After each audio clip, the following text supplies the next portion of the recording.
Hello दोस्तों, इस video में आपके लिए एक बार पुनः आया हूं और ये वीडियो शायद आपके लिए बहुत ही ज़्यादा इम्पोर्टेंट होगा।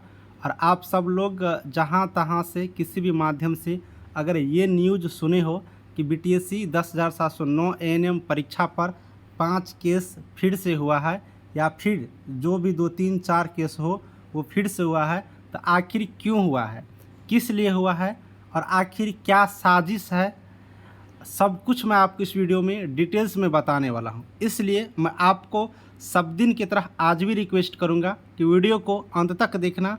अगर आपको बहुत अच्छा लगे तो एक बार ज़रूर थैंक यू लिखना, नहीं तो जो भी चीज़ आपको डाउट लगे तो कमेंट बॉक्स में ज़रूर बताना, जिससे कि मैं आपके लिए सारी चीज़ यहाँ पर लेकर के आऊँगा। देखिए, आप लोग को बहुत जगह से कुछ कुछ बताया जा रहा है, कोई बात नहीं, जिनको जितना नॉलेज है वो बताएंगे ही, लेकिन मेरे नॉलेज के अकॉर्डिंग आप लोग सुन लीजिए।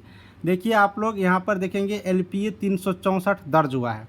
एक एक केस का मैं जिक्र करता हूँ, लेकिन शॉर्टकट में यहाँ पर करूँगा, बिल्कुल रूप से शॉर्टकट में करूँगा, ये सुन लीजिए। फिर मैं आपको एक वीडियो लेकर के आऊँगा जिसमें डिटेल्स में बताऊँगा, क्योंकि इस 3-4 केस को समझना बहुत ही बेहतरीन ज़रूरी है और एक वीडियो में बताना बहुत लंबा चला जाएगा, इसलिए मैं नेक्स्ट वीडियो करके लाऊंगा। ये पार्ट 1 वीडियो है, आप लोग एक एक करके समझ लीजिए। तो ये LPA 364 है, ठीक है। ये रजिस्ट्रेशन डेट 10 अप्रैल है, तो आज के डेट में वो, ठीक है। पेटिशनर BTSC है और यहाँ पर इनका एडवोकेट निकेश कुमार है, ठीक है। तो BTSC की तरफ से किया गया है। और ये क्यों किया गया है, तो देखिए, इनका केस नंबर 16501 है, ठीक है। इस चीज़ को आप लोग समझ लीजिएगा। और इनका रिस्पोंडेंट कौन है, यानी कि BTSC तो इस केस को कर दिया, और इस केस को झेलेंगे कौन कौन, यहाँ पर देख सकते हैं आप लोग को नाम यहाँ पर दिया हुआ है।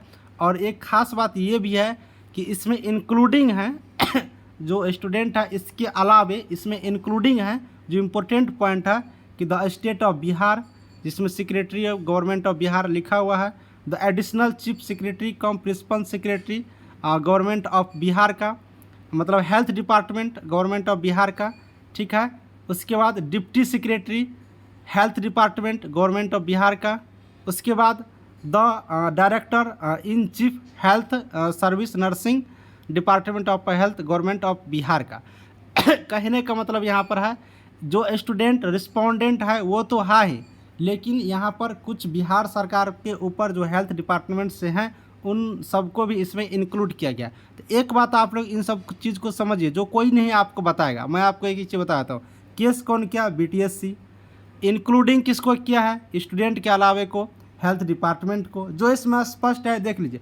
आखिर आपको सोचना होगा, यहाँ पर BTSC खुद एक गवर्नमेंट के तरफ से है, खुद गवर्नमेंट यहाँ पर इन्वॉल्व हो रहे हैं, हेल्थ डिपार्टमेंट, आखिर कोई न कोई बात तो होगा। एक नंबर बात आप यहाँ पर समझ के रखिएगा। नेक्स्ट केस पर लेके चलता हूँ। नेक्स्ट केस पर अगर आप चलेगा, अगला केस पर LPA 263 है, इसमें BTSC है। आज के डेट में ये भी यहाँ पर मामला दर्ज हुआ है, और इसमें भी जो भी हो स्टूडेंट वो तो है ही, लेकिन the director in chief nursing के तरफ से हेल्थ सर्विस को भी इसमें इंक्लूड किया गया है। उसके बाद हेल्थ डिपार्टमेंट यहाँ पर भी इंक्लूड है।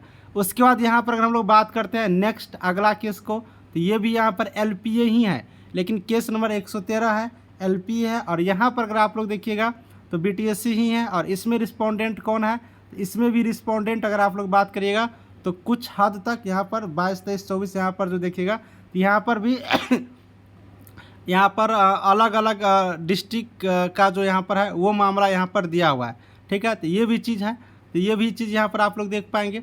उसके बाद यहाँ पर अगर आप लोग बात करिएगा तो ये भी यहाँ पर आप लोग देख पाएंगे, ठीक है, जो यहाँ पर BTSC यहाँ पर है। और इसमें अगर आप लोग बात करिएगा तो ये इसमें भी बिहार गवर्नमेंट का कुछ यहाँ पर इंक्लूडिंग है। तो देखिए, यहाँ पर BNRC भी इसमें इंक्लूड है, यहाँ पर ये सारी चीज़ देख लीजिएगा। तो मैं आपको ये बता रहा हूँ, अगर कोई भी यहाँ पर स्टूडेंट हो और ये जो 3-4 केस आपने जो देखा, जो भी 5 केस हो जो आपने देखा, उसमें क्या है, BTSC वर्सेज स्टूडेंट तो है ही, वर्सेज यहाँ पर गवर्नमेंट ऑफ बिहार भी है, जो हेल्थ डिपार्टमेंट से है, नर्सिंग से रिलेटेड है, वो सारी चीज़ है। यानी कहीं न कहीं आप लोग ये समझ सकते हो कि ये वैकेंसी अब आप लोग को नियुक्ति प्रक्रिया होने में बिल्कुल रूप से समय लगेगा। स्पष्ट हो जाइए, बेफिक्र हो जाइए। लेकिन मैं आपको बता दूं, ये जो 3 4 5 केस देखे, ये केस इम्पोर्टेंट तो है ही, क्योंकि अगर पटना हाई कोर्ट में केस है तो इम्पोर्टेंट तो है ही, लेकिन हर केस की जो मामला है वो अलग अलग है।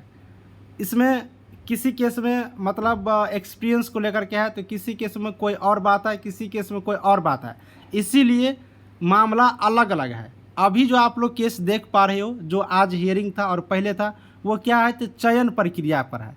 जैसे कि मार्क्स बेसिस पर कोई मांग कर रहे हैं, डायरेक्ट मेरिट बना दीजिए, कोई यहाँ पर एग्ज़ाम के आधार पर यहाँ है, तो इन सब चीज़ों को लेकर के है। लेकिन यहाँ पर जो 3 4 केस आपने देखा, उनका मैटर कुछ अलग ही है, उनको चयन प्रक्रिया से मतलब नहीं है, जो कि मैं आपको डिटेल्स में बताऊंगा नेक्स्ट वीडियो में।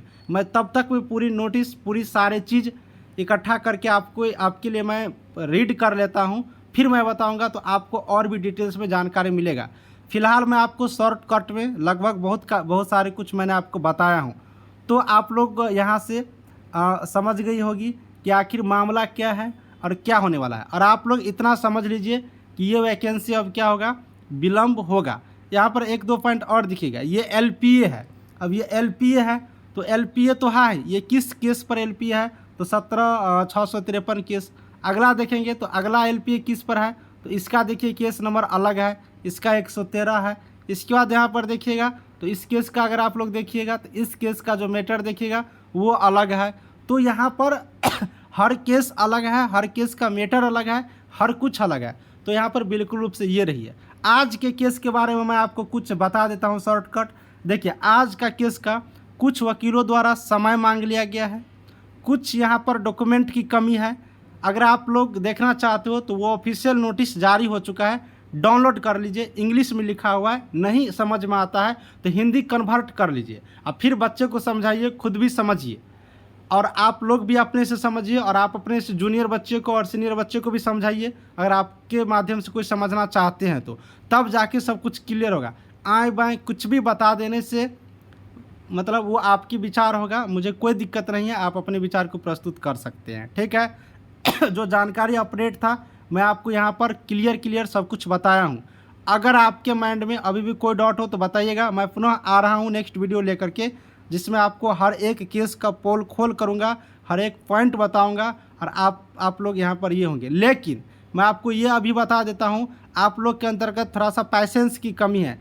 पैसेंस रखिए, धैर्य रखिए। अब जो चीज़ चल रही है उन सब चीज़ों से आप लोग को गुजरना होगा, हड़बड़ाने से कुछ नहीं होगा। जब ये सारे चीज़ सामने आ चुकी है तो इन सब चीज़ों से गुजरना होगा, लेकिन आपस में कोई मत लड़िए। चूँकि सारी प्रक्रिया कोर्ट के अंतर्गत है तो कोर्ट ही सारे चीज़ को फैसला करके देंगे। हमें कहने से, आपके कहने से, एक दूसरे को लड़ने से कुछ भी चीज़ क्लियर नहीं होगा, क्योंकि जब तक कोर्ट यहाँ पर निर्णय नहीं देंगे तब तक आगे की प्रोसेस में थोड़ा सा समय लगेगा ही। तो पैसेंस की ज़रूरत होता है इन सब चीज़ों के बीच, और आगे पढ़ाई करते रहिए, ये तो मेरा मूल मंत्र है, मैं सब दिन से आप लोग को बताते आ रहा हूँ। चलिए नेक्स्ट वीडियो लेकर के आऊँगा, तब तक आप लोग खुश रहिए, मस्त रहिए और अच्छे से पढ़ाई करते रहिए। सभी को थैंक यू।